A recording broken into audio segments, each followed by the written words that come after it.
Hello students, good morning.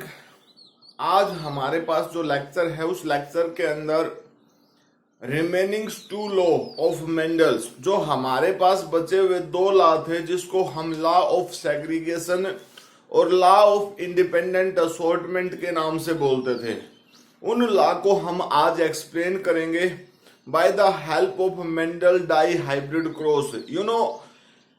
हमने जो चार लॉ आपको बताए, मेंडल्स के चार लॉ, उन चारों लॉ को ही हम आज एक्सप्लेन करेंगे वास्तव में। लेकिन हमने दो लॉ को, जिसमें हमारे पास सबसे पहले लॉ ऑफ पेयर्ड फैक्टर या लॉ ऑफ डोमिनेंस, उसको हमने प्रीवियस लेक्चर में एक्सप्लेन किया था bye the help of Mendel monohybrid cross. अब हम यहां पर स्टार्ट करते हैं मेंडल डाई हाइब्रिड क्रॉस। कि इस पार्टिकुलर केस में देखिए क्या चीज है। डाई हाइब्रिड का मतलब क्या था? A cross between the four alleles of the two genes. कोई भी दो जीन है, उन दो जीन्स के बीच में जो चार अलील प्रेजेंट होते हैं, उन चार अलील्स के बीच में जो क्रॉस हम करते हैं, उस क्रॉस को हम डाई हाइब्रिड क्रॉस के नाम से बोलते हैं। अब यहां पर मेंडल के द्वारा जो एक्सप्लेन किए गए चार लॉ हैं वो कौन कौन से हैं? फोर लॉज, ठीक है। Four law given by Mendel, जो मेंडल ने दिए भाई, उनको ही हमने इस डाई हाइब्रिड क्रॉस के बेस के ऊपर एक्सप्लेन करना है। तो हमने दो तो कल भी एक्सप्लेन किए थे, हालांकि फोर के फोर कल एक्सप्लेन किए थे और फोर के फोर ही आज एक्सप्लेन करेंगे। सिर्फ डिफरेंस क्या होगा कि कल जो हमने लॉ एक्सप्लेन किए थे वो मोनो हाइब्रिड क्रॉस में किए थे, और आज हम जो एक्सप्लेनेशन देंगे वो डाई हाइब्रिड क्रॉस के बेस के ऊपर देंगे। तो पहला तो हमारे पास था लॉ ऑफ पेयर्ड फैक्टर्स, दूसरा हमारे पास क्या है? लॉ ऑफ डोमिनेंस, और थर्ड हमारे पास है भाई लॉ ऑफ सेग्रीगेशन, और फोर्थ है हमारे पास लॉ ऑफ इंडिपेंडेंट असॉर्टमेंट। इन चारों लॉ को आप अपने दिमाग में रखिए, ठीक है ना। इन चारों लॉ के बारे में आपको पता होना चाहिए। अब इन लॉज को हम एक्सप्लेन करेंगे by the help of Mendel's dihybrid cross. Explain all four laws, explain by the help of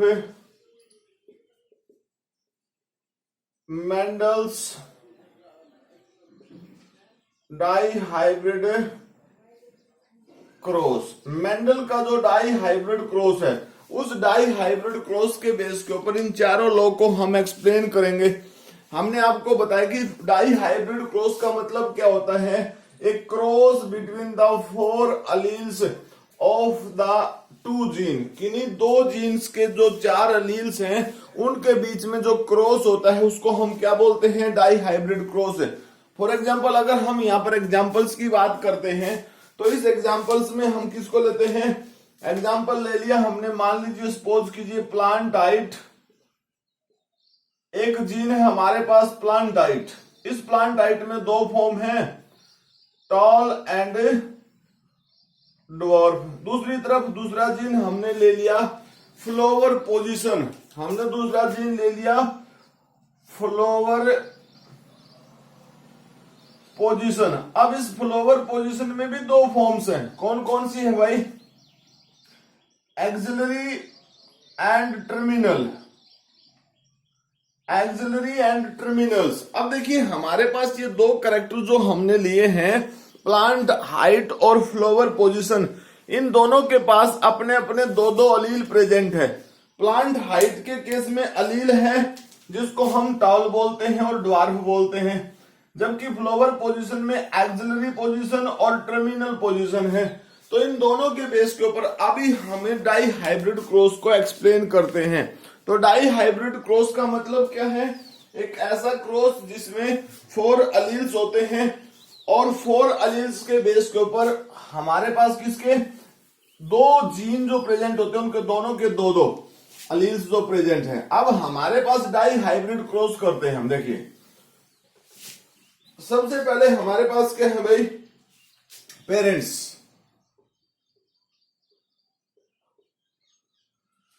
parents में हमारे पास मेल एंड फीमेल। सबसे पहले हमने क्या किया? Selection of characters. हमने यहां पर किसको सिलेक्ट किया भाई? कैरेक्टर को सिलेक्ट किया।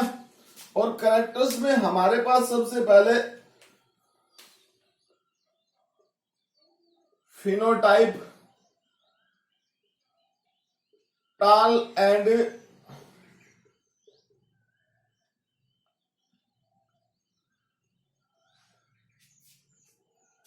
एक्सियल फ्लावर पोजीशन, टाल एंड एक्सियल फ्लावर पोजीशन। दूसरा कैरेक्टर हमारे पास क्या है भाई? Dwarf and terminal. Dwarf and terminals. इसी के बेस के ऊपर अगर हम मान लीजिए सपोज कीजिए इसके क्या लेते हैं? जीनोटाइप्स।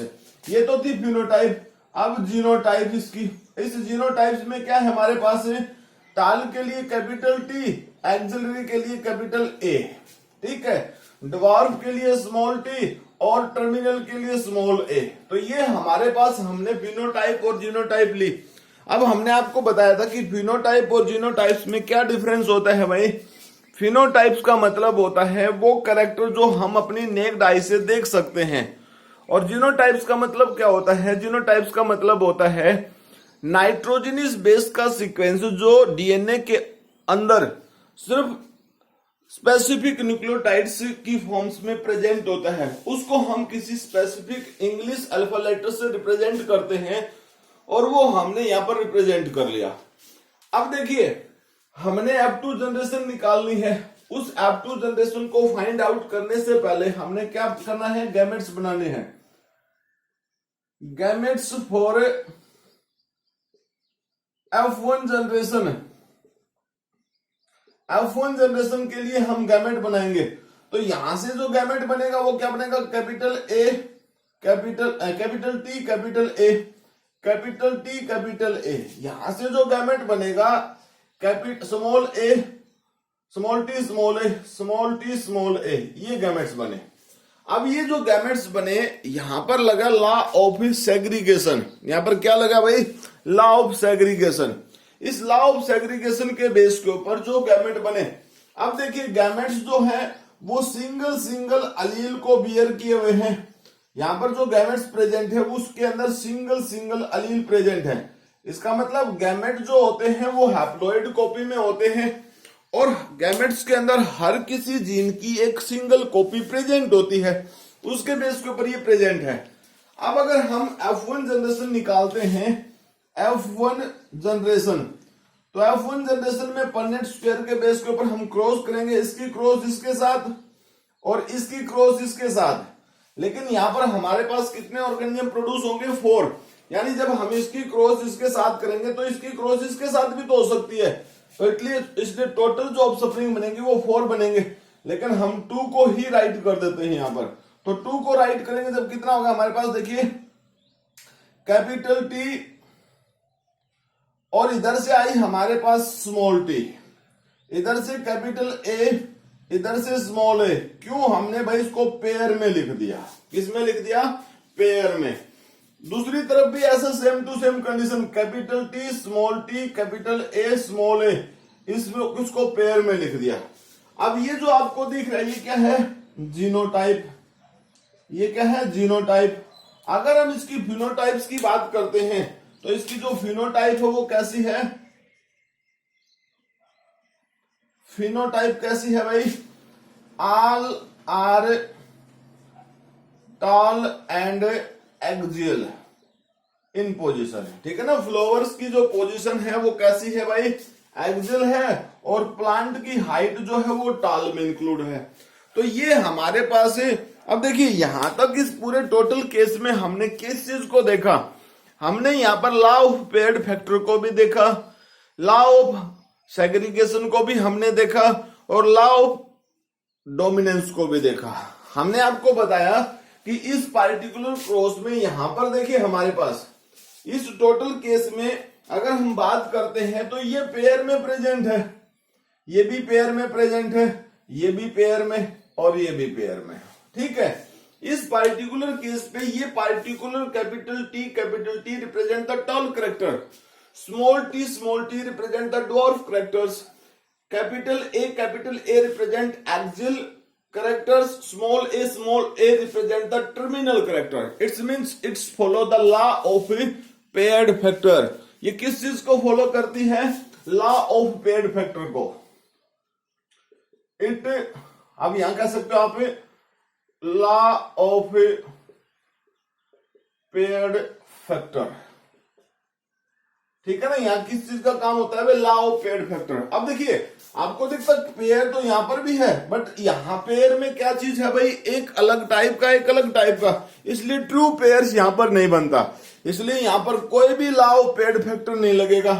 अब उसके बाद यहां देखिए इस पार्टिकुलर केस में आप देखिए एक कैपिटल टी है, एक स्मॉल टी, यहाँ एक कैपिटल ए है और एक स्मॉल ए है। यहां पर भी ऐसी सिचुएशन है, सेम टू सेम कंडीशन है। तो इसके केस में देखिए capital T are responsible for tall, small T are responsible for dwarf. उन दोनों के बीच में जब कंपैरिजन आया तो कैरेक्टर क्या निकला भाई? टाल। कैपिटल ए स्मॉल ए के बीच में जब कंपैरिजन हुआ तो एक्सियल आया, इसका मीन्स कैपिटल ए रिप्रेजेंट हुई, तो it's represent the law of dominance.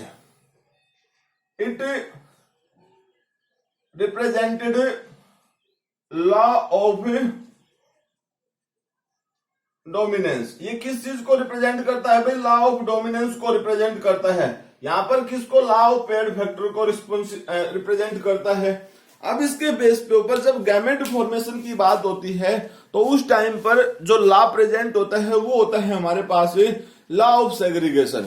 अब इस क्रॉस को हम यहां तक सॉल्व करते हैं, इसके बाद नेक्स्ट पोर्शन पे चलते हैं। हमारे पास ये कंडीशन है, ठीक है।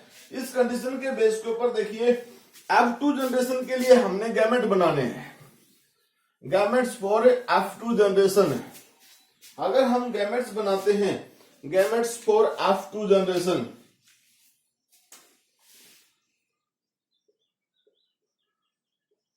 फॉर F2 जनरेशन, तो उसमें गैमेट्स किसकी सहायता से बनाएंगे हम भाई? Capital T small T capital A small A की सहायता से। भाई दोनों साइड्स में सेम गैमेट्स बनेंगे। अब उन सेम गैमेट्स को हम कैसे बना सकते हैं? भाई ये जो चीज हमारे पास प्रेजेंट है इसको हम यहां लिख लेते हैं, capital T small T capital A small A. इसको थोड़ा एक्सपेंडेड फॉर्म में लिख लेते हैं, capital T small T capital A small A. अब गैमेट्स कैसे बनेंगे? ऑल द पॉसिबिलिटी देयर, जितनी भी टाइप की पॉसिबिलिटी यहां पर बनेंगी उनको हम गैमेट्स में इंक्लूड करते हैं। तो देखिए कैपिटल टी और ये हमारे पास capital T capital A, capital T और कैपिटल ए हमारे पास प्रेजेंट है। दूसरी तरफ हमारे पास क्या है भाई? यहां से कैपिटल टी और स्मॉल ए, कैपिटल टी और स्मॉल ए। यहां हमारे पास क्या है? देखिए इसके साथ क्रॉस इसकी होगी तो स्मॉल टी और कैपिटल ए। यहां किसके साथ होगी भाई? स्मॉल टी और स्मॉल ए। ये जितने भी पार्ट्स बने ये गैमेट्स बने हमारे पास। ये किसके गैमेट्स बने हमारे पास? जो एक तरीके से हमारे पास कैपिटल टी कैपिटल ए ये गैमेट बना और capital T small T capital ए और स्मॉल टी स्मॉल ए। ये जितने भी जो गैमेट्स बने ये गैमेट हमारे पास मेल के हैं। दूसरी तरफ फीमेल के केस में भी सेम टू सेम गैमेट बनेंगे। अब जहां पर इस तरीके से गैमेट्स की फॉर्मेशन होती है उस पार्टिकुलर कंडीशंस में लगता है लॉ ऑफ सेग्रीगेशन। तो इस कंडीशंस में क्या है हमारे पास? Law of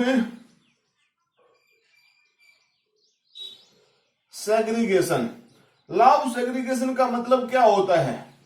eight the time of meiosis और at the time of gametogenesis, all the haploids gamete consist of all type of alleles. All the gametes are consist of all type of gametes. तो इसके base के ऊपर इस cross को हम आगे लेके चलते हैं। अब देखिए नेक्स्ट केस में क्या हमारे पास, इसमें हमारे पास ये सब गैमेट्स प्रेजेंट है। इन गैमेट्स को हम रखते हैं पनेट स्क्वायर के बेस के ऊपर। इन गैमेट्स को हम कहां रखते हैं? पनेट स्क्वायर के बेस के ऊपर।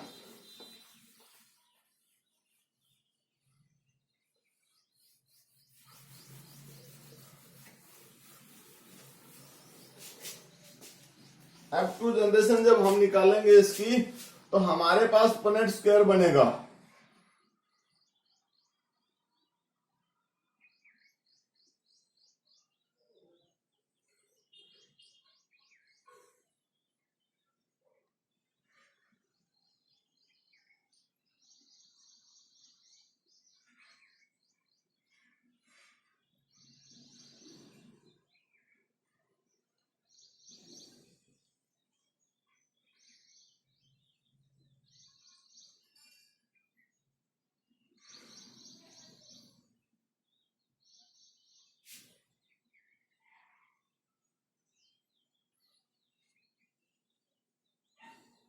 अब देखिए पनेट स्क्वायर के अकॉर्डिंग हमने क्या करना है भाई, यहां पर देखिए हमारे पास इस रीजन के अंदर हम गैमेट्स को रखेंगे, एक तरफ मेल गैमेट, एक तरफ फीमेल गैमेट्स।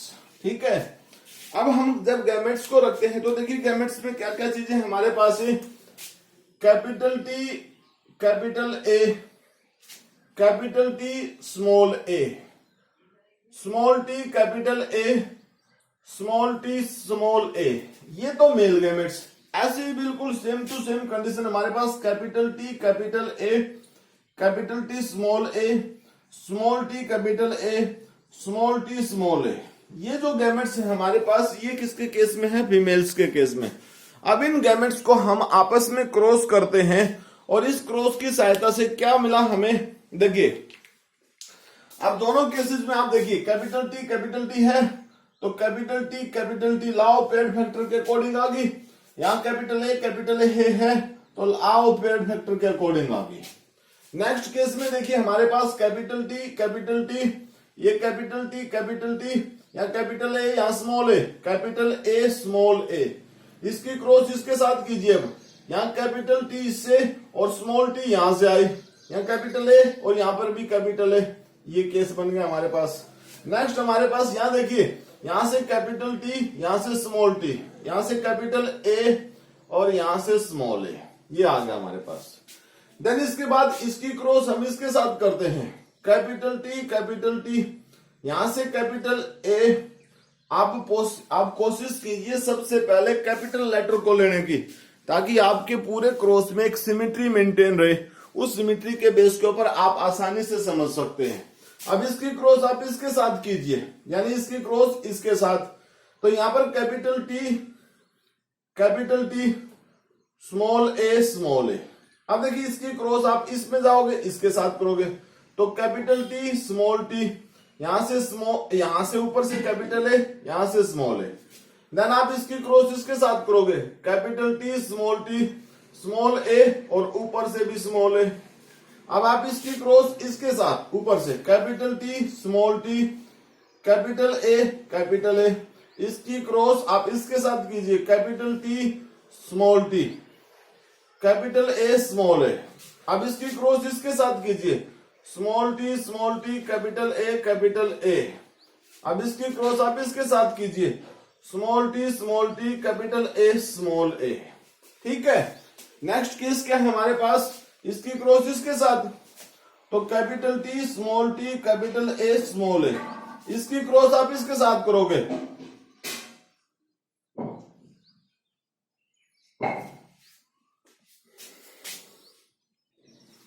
तो हमारे पास टोटल जो ऑर्गेनिज्म यहां पर बने वो 16 ऑर्गेनिज्म बने।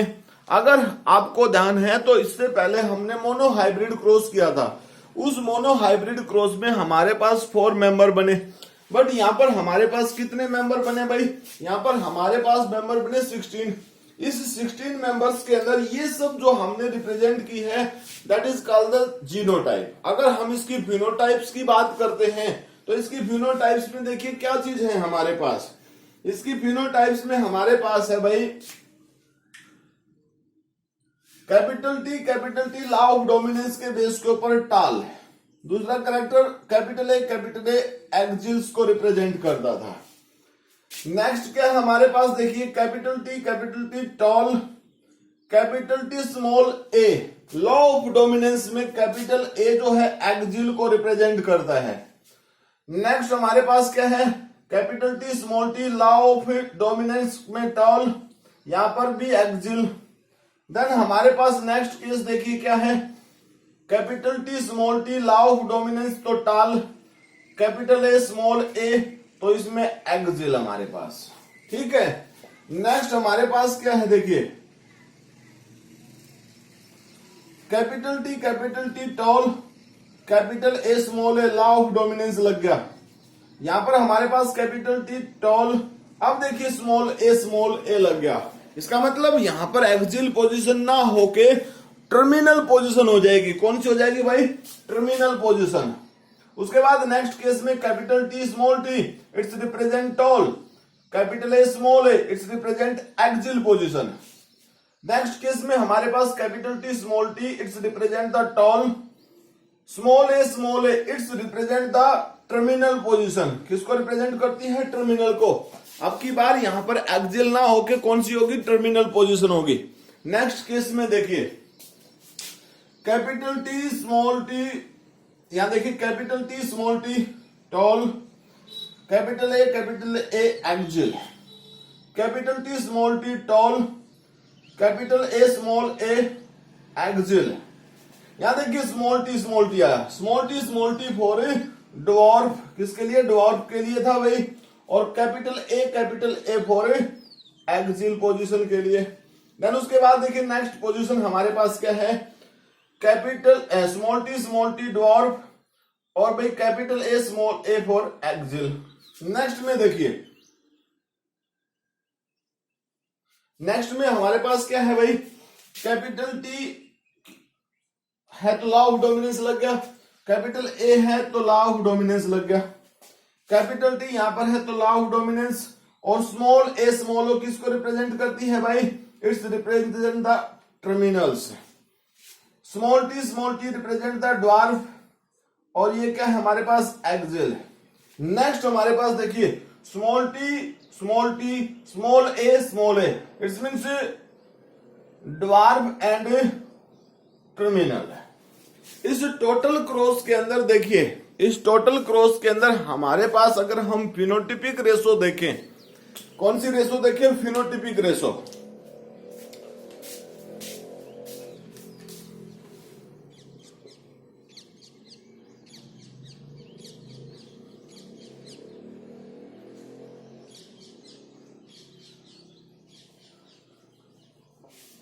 अगर हम यहां पर जीनोटिपिक रेशो की बात करते हैं ना, फिनोटिपिक रेशो बाद में लिखते हैं, पहले जीनोटिपिक रेशो की बात करते हैं। ये जितनी भी रेशो आपके सामने दिखाई दे रही है रेड कलर में, ये हमारे पास जीनोटिपिक कंडीशन है। ये कैसी है भाई? जीनोटाइप है, जीनोटिपिक रेशो। अब इस जीनोटिपिक रेशो की बात अगर हम करते हैं तो ये इसमें टोटल एक है, ये भी एक है, ये दो हैं तो 1:2। अब उसके बाद देखिए नेक्स्ट जो टर्मिनल हमारे पास है ये, ठीक है, it's also present in 1, it's also present in तो 1:2:1। देन उसके बाद फिर 2, ये और ये 2 फॉर्म्स में प्रेजेंट है। तो जो फिनोटिपिक रेशो है वो क्या है भाई?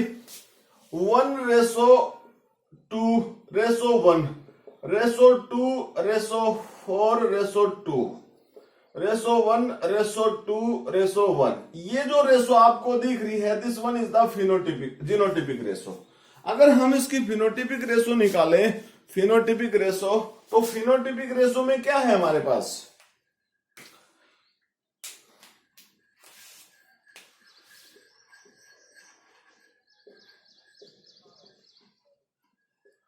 फिनोटिपिक रेशो में हमारे पास 4 टाइप के ऑर्गेनिज्म हैं, चार टाइप के कौन कौन से भाई? देखिए ये case tall axial, tall axial, tall axial, tall axials 1 2 3 4 5 6 7 8 और 9। टॉल एंड एक्सिल पोजीशन कितने हैं भाई? 9 मेंबर। ठीक है, दूसरे क्या है हमारे पास? Tall and terminal, tall and terminal, tall and terminal, tall and terminal, ये कितने हैं भाई? 3। ठीक है, उसके बाद dwarf and axils and axil, वो कितने हैं भाई? 1 2 और 3। 3 और बच गया कौन? ड्वार्फ एंड टर्मिनल, ये बच गया। ये कितना है? 1, ये बच गया।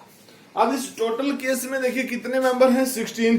तो कितने हो गए? 9 3 12 12 3 15 15 1 16। तो टोटल मेंबर 16 हो गए। यहां पर भी टोटल मेंबर 16 है। और ये जो क्रॉस बन गया ये हमारे पास किस चीज को रिप्रेजेंट करता है? It's represent the law of independent assortment. ये किसको रिप्रेजेंट करता है? It's represent the law of independent assortment.